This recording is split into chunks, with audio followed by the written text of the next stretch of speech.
रक्षा मंत्रालय ने दावा किया कि पुतिन ने बगावत करने वाले वैगनर ग्रुप को यूक्रेन की जंग में उतरने नहीं दिया जाएगा।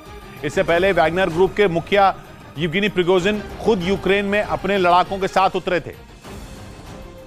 लेकिन पिछले हफ्ते येवगेनी प्रिगोजिन के आदेश पर इस ग्रुप के लड़ाकों ने मॉस्को की तरफ ही कूच कर दिया था, जिसे पुतिन के खिलाफ अब तक की सबसे बड़ी बगावत करार दिया गया। और इसी वजह से गुस्साए पुतिन ने वैगनर ग्रुप को सबक सिखाने की ठान ली।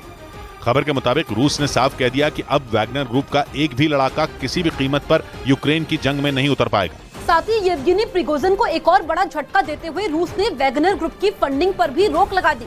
मतलब ये कि अब पुतिन से बगावत करने वाले प्रिगोजिन पाई के लिए तरस जाएंगे और माना जा रहा है कि अगर पैसा ही नहीं होगा तो उनकी कस्में खाने वाले वैगनर लड़ाके भी उनका साथ छोड़ सकते हैं। उधर पश्चिमी मीडिया ने दावा किया कि पिछले हफ्ते रूस में वैगनर ग्रुप के विद्रोह में पुतिन के 14 बड़े अफसरों ने येवगेनी प्रिगोजिन का साथ दिया था। यूक्रेन के सिक्योरिटी चीफ के हवाले से पश्चिमी मीडिया ने दावा किया कि बगावत में प्रिगोजिन का समर्थन करने वाले वो अफसर थे जो पुतिन के बेहद वफादार माने जाते हैं।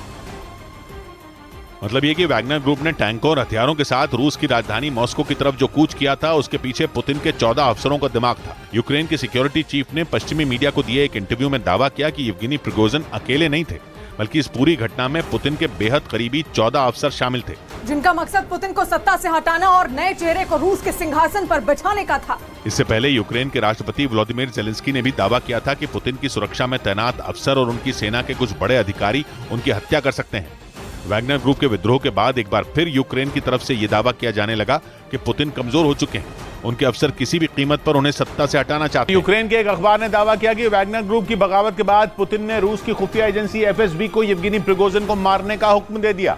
पिछले हफ्ते वैगनर ग्रुप के लड़ाकों ने टैंक और हथियारों के साथ रूस की राजधानी मॉस्को की तरफ कूच कर दिया था। हालांकि बाद में समझौता होने पर प्रिगोजिन के लड़ाके लौट गए, लेकिन बगावत की इस घटना ने पुतिन का खून खौला दिया। यूक्रेन की खुफिया एजेंसी के एक बड़े अफसर ने दावा किया कि बगावत के तुरंत बाद पुतिन ने रूस की खुफिया एजेंसी एफएसबी के अफसरों के साथ बैठक की और येवगेनी प्रिगोजिन का काम तमाम करने का आदेश दे दिया।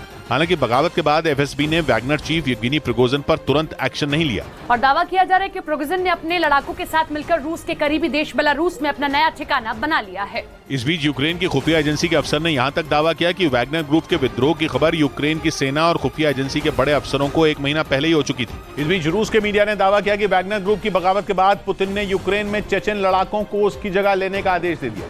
खबर के मुताबिक पुतिन के बेहद वफादार चेचन कमांडर रमजान कादिरोव ने उनसे मुलाकात की और कहा जा रहा है कि इसी मुलाकात के बाद कादिरोव को पूरे यूक्रेन में खुली जंग लड़ने की छूट मिल गई, क्योंकि अब तक यूक्रेन के कई हिस्सों में उनके लड़ाकों को वैगनर ग्रुप के साथ मिलकर जंग लड़नी पड़ रही थी।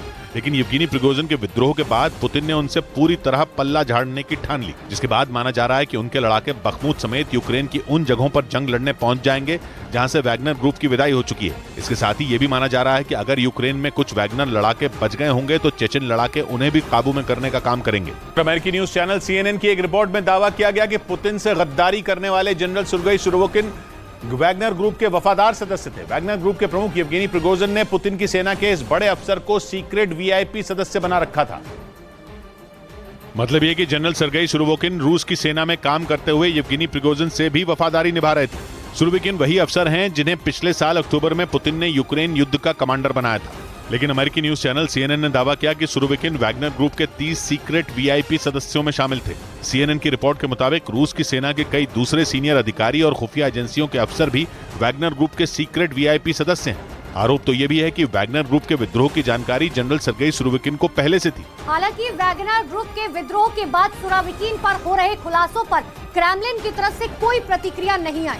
लेकिन सुरोविकिन को वैगनर ग्रुप के विद्रोह के बाद से कहीं नहीं देखा गया, यहाँ तक कि उन्होंने अपने परिवार से भी संपर्क नहीं किया।